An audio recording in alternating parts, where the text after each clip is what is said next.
Welcome to my YouTube channel my dear students. आज हम इस वीडियो में एक्सरसाइज 8.1 का क्वेश्चन 7 सॉल्व करेंगे और ये न्यू एनसीईआरटी बुक से लिया गया है। Let's begin. क्वेश्चन 7 है हमारे सामने। If cot theta equal to 7/8 evaluate part first and part second. My dear students, हमें यहाँ पर दो पार्ट दे रखे हैं, फर्स्ट एंड सेकंड। यदि cot थीटा 7/8 है तो हमें इन्हें इवेलुएट करना है ना, उसका मान ज्ञात करना है। इसको मान ज्ञात करने के लिए हम यहाँ पर लिख लेते हैं सॉल्यूशन। सबसे पहले हम cot थीटा का ये जो साइड्स है वो फाइंड करते हैं। तो यहाँ हम लिख लेते हैं cot थीटा इक्वल टू ये 7/8, ये 7/8 हो गया। इक्वल टू हमें साइड फाइंड करना है, तो यहाँ पर देखो यहाँ भी cot थीटा है, यहाँ भी थीटा है, सब जगह थीटा है।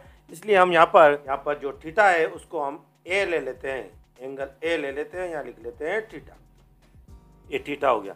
अब यहाँ पर देखो थीटा के ऑपोजिट साइड में परपेंडिकुलर होता है, इसलिए हम यहाँ लिख लेते हैं पी। अब इसके पास वाली जो साइड होती है थीटा के पास वाली वो होती है बेस, ये बेस हमने लिख लिया। अब यहाँ पर आओ ट्रिक के ऊपर। अब ये P अपॉन बी ये होता है 10, ये जो cot थीटा होता है ये 10 का रेसिप्रोकल होता है। तो हम यहाँ पर देख लेते हैं इसका रेसिप्रोकल क्या होगा। हमारे पास ये B ऊपर चला जाएगा और P नीचे आ जाएगा, तो B अपॉन P हो गया। तो हमारे पास साइड आ गई, यहाँ पर जो बेस है वो हो गया 7 और परपेंडिकुलर हो गया वो 8 हुआ। तो हम यहाँ पर भी लिख लेते हैं B है हमारे पास 7 और P हो गया हमारे पास 8। अब हमारे पास बची हाइपोटेन्यूज। जो 90 डिग्री होता है उसके ऑपोजिट में जो साइड होती है वो हाइपोटेन्यूज होती है। तो हाइपोटेन्यूज हमें फाइंड करना है। तो इसको हाइपोटेन्यूज को फाइंड करने के लिए हम लगाते हैं पाइथागोरस थ्योरम। तो हम यहाँ लिख लेते हैं, हमने यहाँ लिख लिया बाय पाइथागोरस थ्योरम। अब इसका फॉर्मूला हम लिख लेते हैं, वो होता है h² equal to base square plus perpendicular square. तो हमने यहाँ पर लिख लिया h² एंड हाइपोटेन्यूज हमें फाइंड करना है, उसको हम एसिटिसी लिख लेते हैं। h² इक्वल टू बेस है हमारे पास 7, ये 7 आ गया, स्क्वायर है स्क्वायर लगा लेते हैं, प्लस का प्लस, परपेंडिकुलर है हमारे पास 8, ये 8 लगा लिया और ये हो गया स्क्वायर। हाइपोटेन्यूज हम एसिटिस लिख लेते हैं इक्वल टू 7 का स्क्वायर कर लेते हैं, 7 7 जा 49 हो गया, प्लस का प्लस 8 का स्क्वायर कर लेते हैं, 8 8 जा 64, ये 64 हो गया। h² इक्वल टू 49 और 64 को हम ऐड कर लेते हैं, तो आ जाएगा हमारे पास 113 आ गया। अब हमें स्क्वायर हटाना है यहाँ से, इसके लिए दोनों साइड को रूट लगा लेंगे। ये रूट हमने लगा लिया, रूट से स्क्वायर कट गया, कैंसिल हो गया। अब h इक्वल टू हमें मिला √113। इसका परफेक्ट स्क्वायर नहीं होता है, इसीलिए हाइपोटेन्यूज होगा हमारे पास √113। तो हम यहाँ पर भी लिख लेते हैं √113।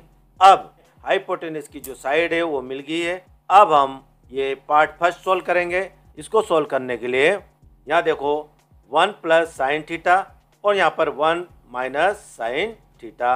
यहाँ पर देखो नीचे अपॉन में 1 plus cos theta and 1 minus cos theta, यानी कौन सा फॉर्मूला लग रहा है वो हम यहाँ पर देखते हैं। इसको हम यदि a ले लेते हैं और इसको b ले लेते हैं, यहाँ पर देखो a प्लस b और a माइनस b, ये देखो a प्लस b, ये देखो इस तरह से दिख रहा है ये भी। यदि हम इसको a ले लेते हैं और साइन थीटा को b ले लेते हैं तो यहाँ पर प्लस आ रहा, देखो।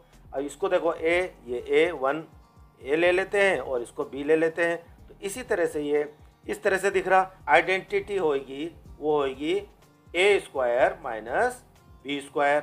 ये फॉर्मूला हम इसके अंदर पुट करेंगे, ये दोनों के लिए हो जाएगा, ऊपर वाले पे और नीचे डिनोमिनेटर में भी हो जाएगा, न्यूमरेटर में भी हो जाएगा। तो ये फॉर्मूला हम ये लगाने वाले हैं।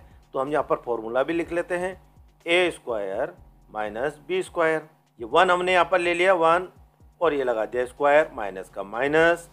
b है हमारे पास साइन थीटा, तो हमने लिख लिया यहाँ पर साइन थीटा, साइन स्क्वायर कर लेंगे क्योंकि यहाँ पर स्क्वायर है और ये लग गया थीटा अपॉन।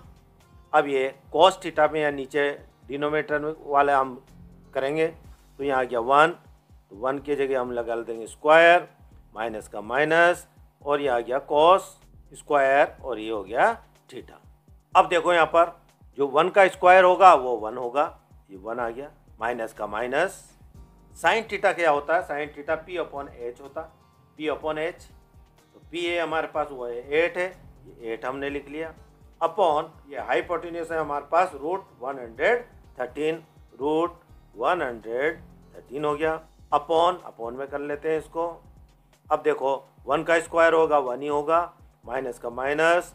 कोस क्या होता है हमारे पास? कोस होता है ये बी अपॉन एच होगा, बी अपॉन एच। सबसे पहले हम यहाँ पर स्क्वायर भी लगा लेते हैं, ये स्क्वायर लग रहा है इधर, और यहाँ पर बी अपॉन एच लिख लेते हैं। बी अपॉन एच क्या है हमारे पास? बी है 7, ये 7 हो गया, अपॉन ये हाइपोटेन्यूज √113 हो गया, और ये होल स्क्वायर हो गया। अब हम इसको सिंप्लीफाई कर लेते हैं, इक्वल टू ये 1 हो गया, 1 माइनस का माइनस, 8 8 जा 64 हो गया, ये 64 हो गया, इसका स्क्वायर करा दो। अब अपॉन, अब ये रूट से ये स्क्वायर कैंसिल हो जाता है, तो रूट से स्क्वायर कैंसिल हुआ तो 113 हमें मिला, अपॉन अब ये ले लेते हैं, 1 का 1 आ गया, ये 1 हो गया, माइनस का माइनस, 7 का स्क्वायर कर लेंगे, 7 7 जा 49, अपॉन रूट से स्क्वायर को कैंसिल कर लेंगे, मिला हमें 113 मिला।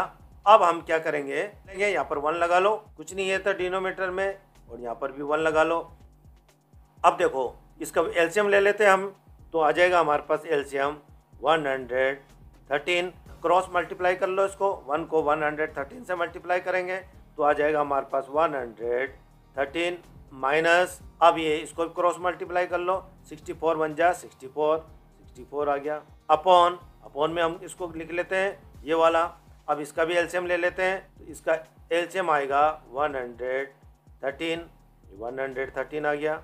अब इसको क्रॉस मल्टीप्लाई कर लेंगे, 113 आ जाएगा 1 से, माइनस का माइनस, 49 को हम मल्टीप्लाई कर लेंगे 1 से, क्रॉस मल्टीप्लाई, तो 49 आ गया। अब देखो यहाँ देखो डिनोमीटर में 113 है और यहाँ पर डिनोमीटर में 113 है, तो हम क्या करेंगे, इसको इससे कैंसिल कर लेंगे 113 को। अब हमारे पास बचा ये इक्वल टू, अब 113 में से 64 सेपरेट कर लेंगे, जब हम इसको सेपरेट करेंगे तो हमें मिलेगा 49, ये 49, अपॉन 113 में से 49 हम सेपरेट कर लेंगे तो हमें मिलेगा यहाँ पर 64।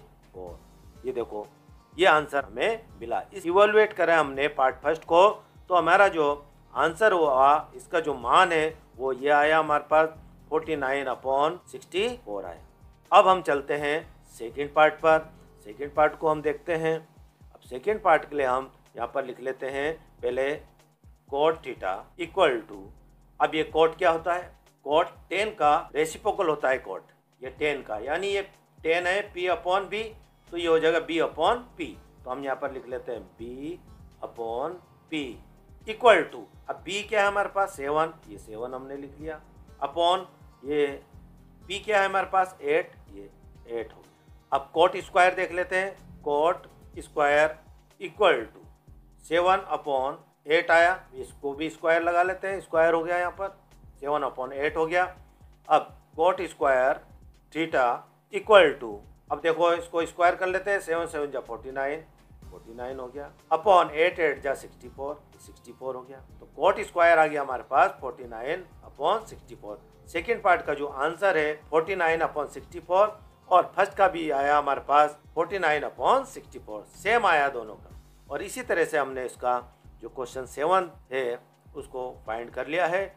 इसी के साथ क्वेश्चन 7 कंप्लीट होता है। Thank you very much for watching.